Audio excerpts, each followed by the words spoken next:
Jokowi ini emang gila sosial kapitalnya.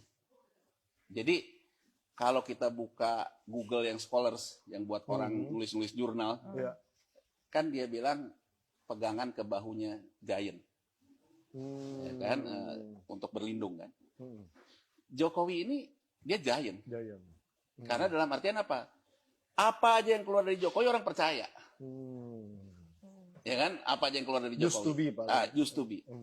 Nah, orang kayak di government kayak gitu, dia misalnya punya goals ya, entah itu goalsnya goals pribadi, punya bisnis, entah itu goalsnya itu memang goalsnya mazhab, profesional.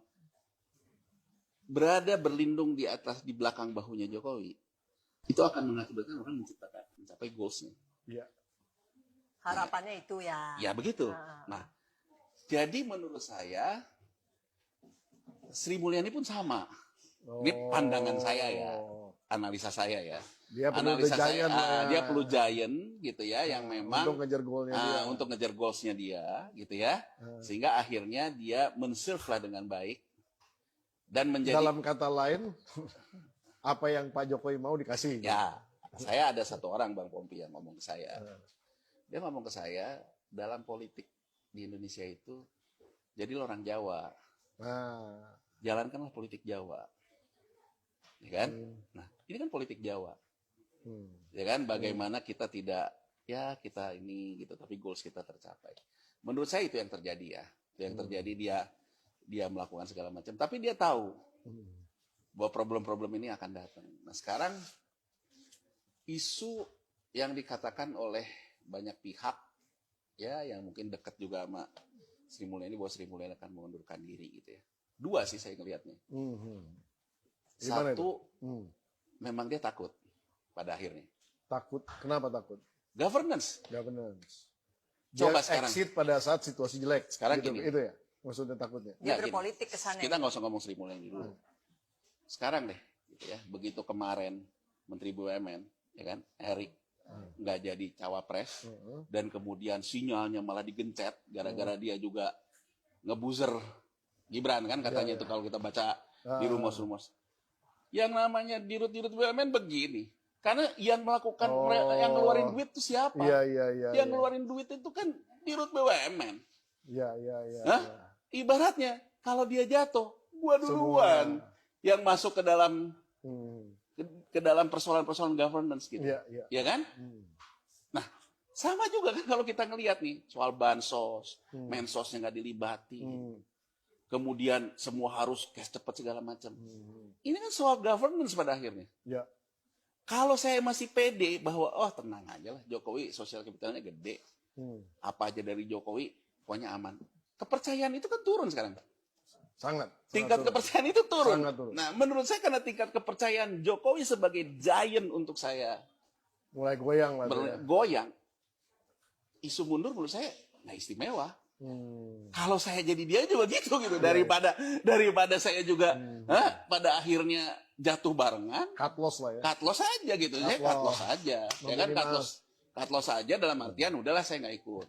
Kedua, itu kalau saya ngelihatnya dari sisi dia sebagai kalau dia mazhabnya profesional ya. Jadi orang profesional gitu.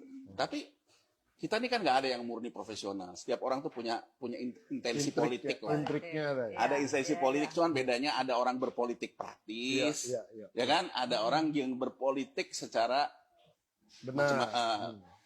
Nah, sebagai politisi menurut saya, ya ini juga momen buat dia. Kenapa?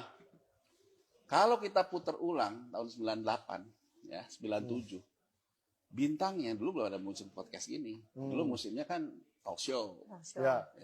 Coba nih, cuman sayangnya saya cari di YouTube juga rekaman-rekaman lama tuh kan nggak disimpan nggak kayak podcast ini. Nggak ada. Sri Mulyani itu bintangnya waktu dulu. Betul. Mungkin omongannya lebih pedas dari omongan saya hari ini, ya kan tentang geopolitik. Iya benar, saya masih ingat. Saya sering lihat. Bahkan Sri Mulyani itu sampai ngomong bahwa kalau menteri disuruh melakukan tata kelola dan kemudian diam saja dan kemudian mengatakan saya melaksanakan perintah atasan, menteri apa? Coba. Kalau kita lihat ke belakang, Anda bayangin nggak kalau dia sekarang sama sahabatnya digituin? Mbak, kan dulu begitu. Kan dulu begitu. Secara moral menurut saya, dia juga gelisah. Iya.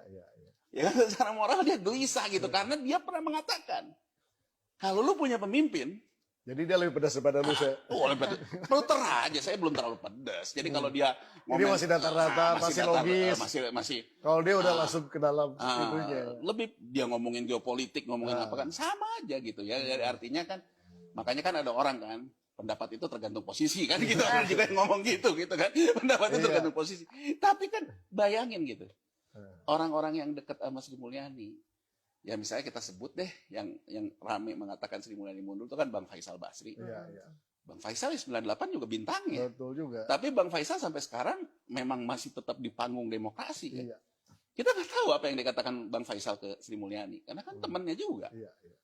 Ya kan? Jadi kalau menurut saya, kalau Bang Faisal mengatakan Sri Mulyani harus yang paling siap secara moral, ya ada landasannya, karena memang dia dulu gugat Emil Salim. Betul. Yang ada di kabinet kan? Iya. Gugat seniornya kan yang dianggap apa? Ya, iya. Gimana? Itu menurut saya ya, bisa juga karena itu. Soalnya kan dulu kan apa namanya, tergantung arahan Bapak Presiden zaman waktu itu. Ya. Hal lain yang menurut saya, tapi ini kan duga-duga ya, sangat menduga lah. Ini kan tak-atik gatuk lah gitu ya, kita ngobrol santai kayak gini.